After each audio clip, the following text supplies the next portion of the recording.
here at HRPA 2015 speaking with Managing Director Ian Cameron from the McQuaig Institute. The McQuaig Institute is a global organization, and Ian has spoken today about how to hire and retain A-level talents. Ian, can you tell us more about what you discussed in your presentation today? So my presentation was about identifying and attracting A-level talent to an organization.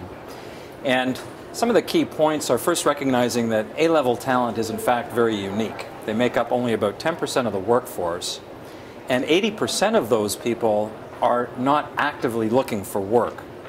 So we wanted to give organizations very specific tactics to be able to find these people, attract them to their organization, and then once attracted, how to make sure they're hiring people that still are a fit with their culture, the team they're going to be working on, and their manager. And so we gave them very practical advice on how to do that, and then once on board, practical advice on how to retain them for the long run in the organization as well.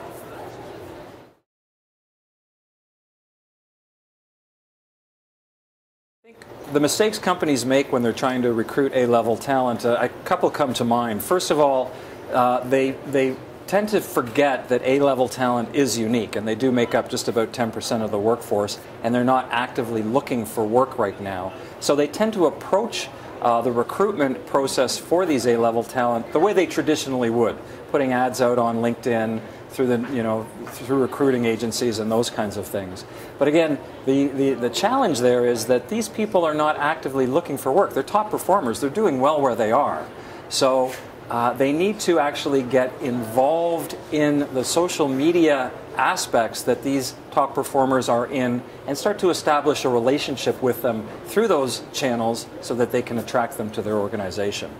The second challenge that I see organizations face is that they don't take the time to define the target for the candidate they're looking for. In other words, creating that temperamental, behavioral profile that they know is going to be successful in the role. Not just creating it, but also socializing it with the hiring team and the hiring manager so that they're all on the same page about what they're looking for.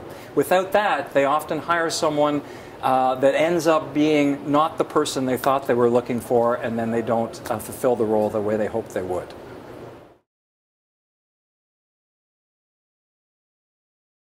A large majority of interviews are actually not successful in predicting performance on the job. And what companies can do to help improve that is, first of all, make sure they're conducting behavioral interviews. The best proof of success in the future is examples of proven success in the past. And so behavioral interview questions start with, tell me about a time when. Now, most hiring managers are good at asking that initial question. Where they fall off track, though, where they lose their way, is the candidate starts to tell them a story, and they tend to wander all over the map and give them all kinds of different descriptions, and they end up telling a very different story than what was initially intended to be told by the question.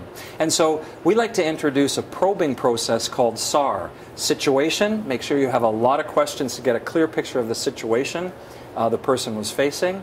Action, what actions did they specifically take to achieve the results they were after? And then finally, results. What were the results of that story that you're asking them to tell? And make sure that you're always getting that clear picture. And if you're not, stop the candidate and dig in with some probes to make sure you're getting the right answers.